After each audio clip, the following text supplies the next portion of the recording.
Family business makes no sense. So let's talk about it. Welcome.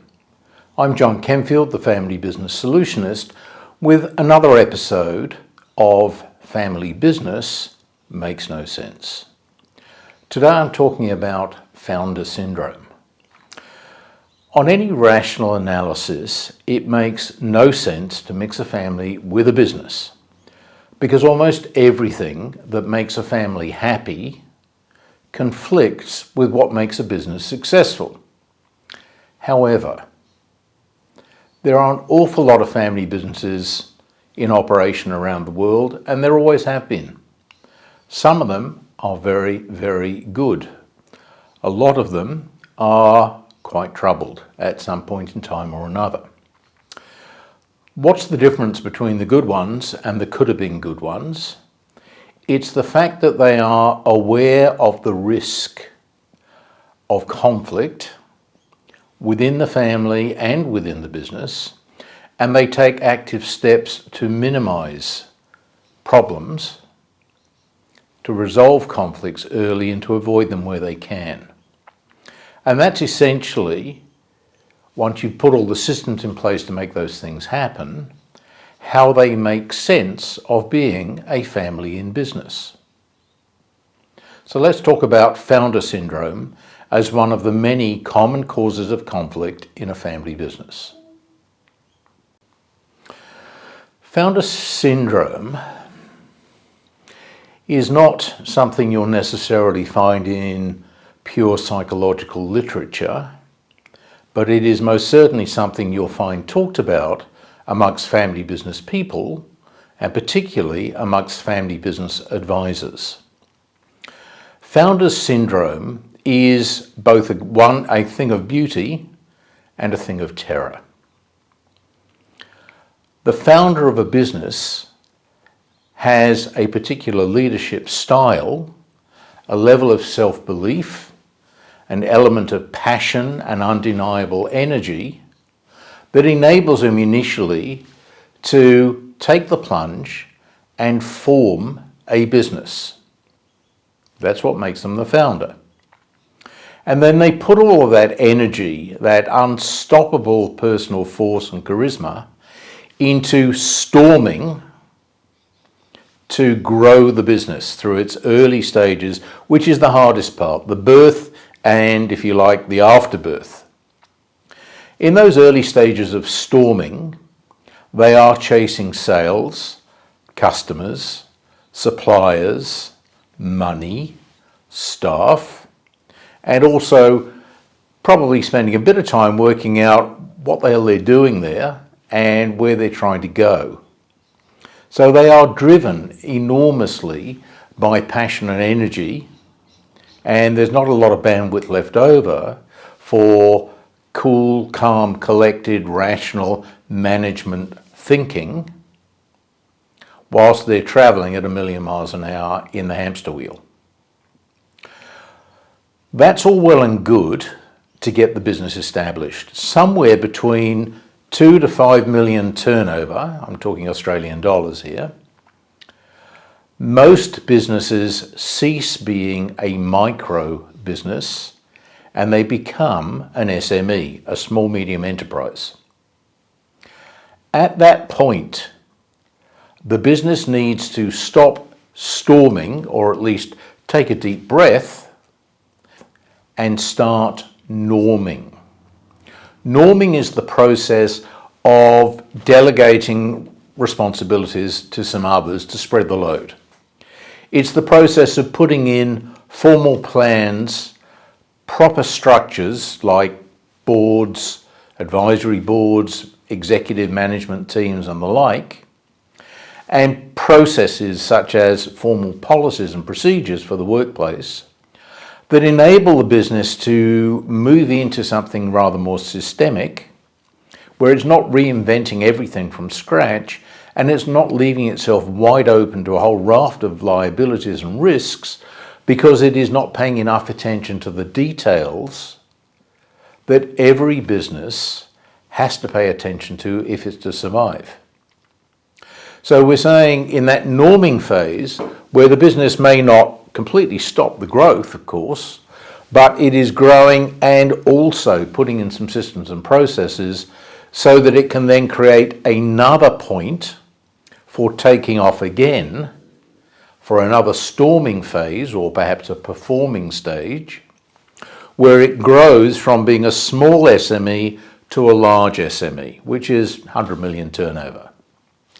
And the vast majority of businesses sit within that SME space, 5 to 100 million turnover.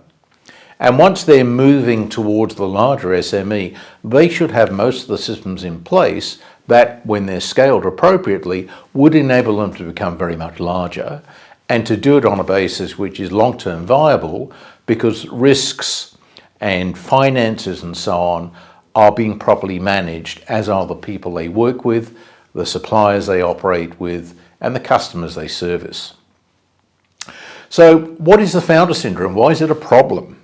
Well, the problem with the founder syndrome is that it identifies a leader who has not allowed their leadership style to grow and evolve in pace with the increasing sophistication of the business. So they haven't done the norming. They're still running the business as though it was a small business, even though it may be quite substantial by now.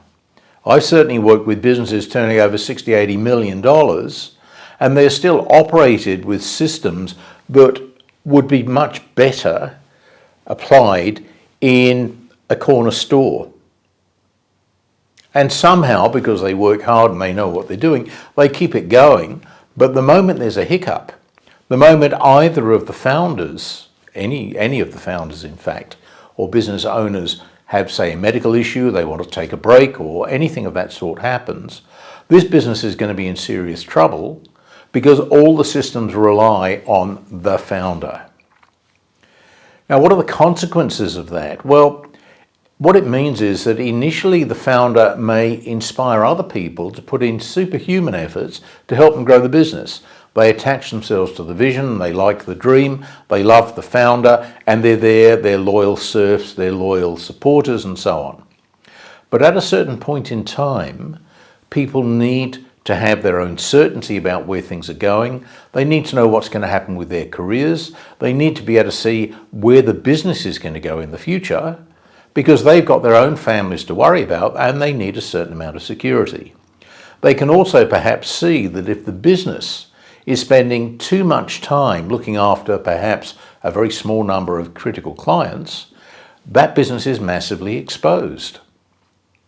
So there becomes a pushback, or there is a culture of submission which stifles initiative.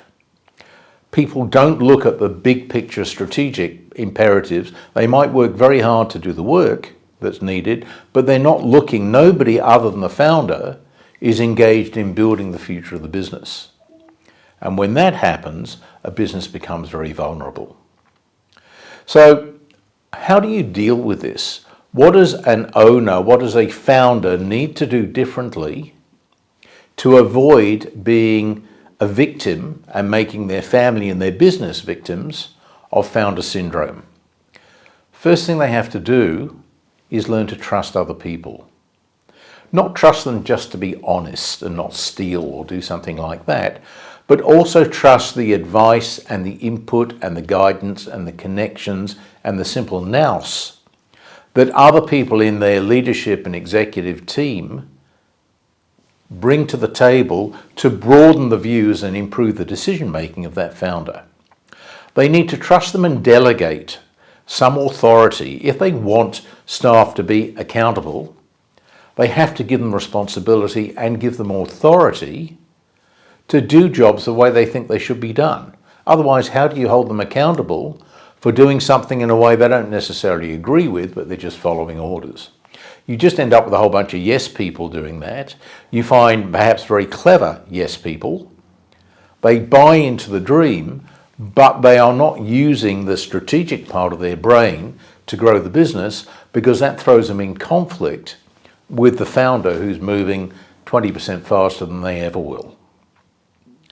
So the goal is to help the founder transition in their own minds and more particularly in their hearts from being a pioneering hero to being an architect of the future and an enlightened enabler of other staff so that everybody in the organisation is able to achieve their potential, the business can achieve its potential, the organisation remains an employer of choice, and it becomes a supplier of goods or services that people want to seek out and therefore continue growth.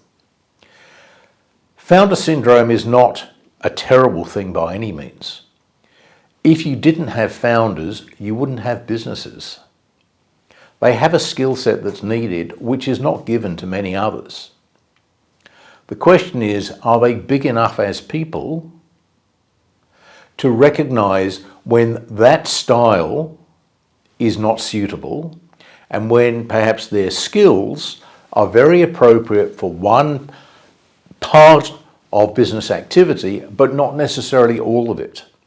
And this is where you want to move founders out of MD or CEO roles, where they notionally are responsible for managing everything, and move them into a specific role that suits their talents, which will typically be in the brand ambassador, the sales, the customer relations area, rather than in the detailed operations area. If you found this video helpful, please like it, please share it with others who might find it useful, and let other people know about what we're doing on this channel, where we are trying to share some of the things that we think we've learnt over the years about how to make sense of being in a family business. Thanks for watching. I'm Jon Kenfield, the Family Business Solutionist, signing off from Melbourne, Australia.